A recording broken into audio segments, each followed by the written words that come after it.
মুফলিহুন। এরা হলো সফল কাম। এরা কি? এরা হলো সফল কাম।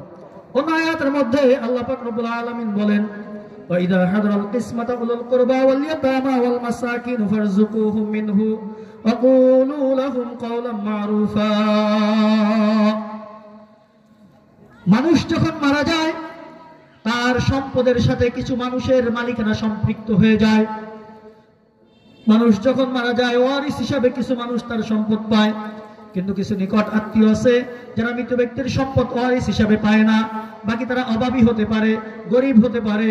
যখন আমার বাবা মারা গেল, ওই সম্পদটা যখন আমরা ভাগ করবো, আল্লাহ বলতেছেন এই ভাগ করার সময় যদি কোন নিকট আত্মীয় এতিম এবং মিসকিন উপস্থিত হয়ে যায়, তাহলে সম্ভব হলে ফারজুকুহুম মিনহু, তোমাদের বাবার দাদার রেখে যাওয়া সম্পদ থেকে ওই এতিম মিসকিনকে হইলে একটু খাওয়াইও।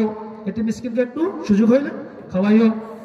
যদি খাওয়াইতে পারে এটা ভালো, যদি খাওয়ানো সম্ভব না হয় ওয়াকুলু লাহুম কাওলাম মারুফা, তাহলে তাদের সাথে উত্তম আচরণ করো। যে বাবা সম্পদ অল্প কিছু আছে, তোমাদেরকে কি দেব, আমরা ইনশাল্লাহ যদি সুযোগ হয় পরে তোমাদেরকে দেখবো, এখন কিছু চাইও না। অনেক আত্মীয় আসে না, সম্পদ ভাগ হবে, আমার ওইটা একটু দিয়ে দাও, তোমার বাবার ওইটা রেখে গেছে একটা খাট, ওইটা আমাদের দাও, ওই তোষকটা একটা আমাকে দাও। হয় না মনে হয়? এমন হয় না মনে হয়? আমাদের সমাজে নাই মনে হয়?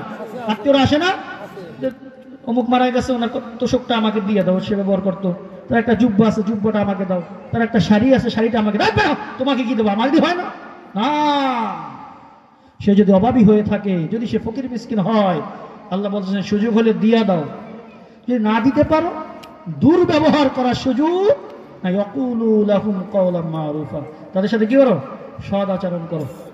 আরো আয়াত আছে, সময় তোমার সামনে যাব না, এখানেই করো। এখন ফকিরের ব্যাপারে কোরআনের আয়াত দ্বারা বুঝতে পারলাম আল্লাহ পাক রব্বুল আলামিন বলতেছেন যারা ফকির মিসকিন আছে তাদের একটা হক, তুমি সম্পদশালী, তোমার সম্পদের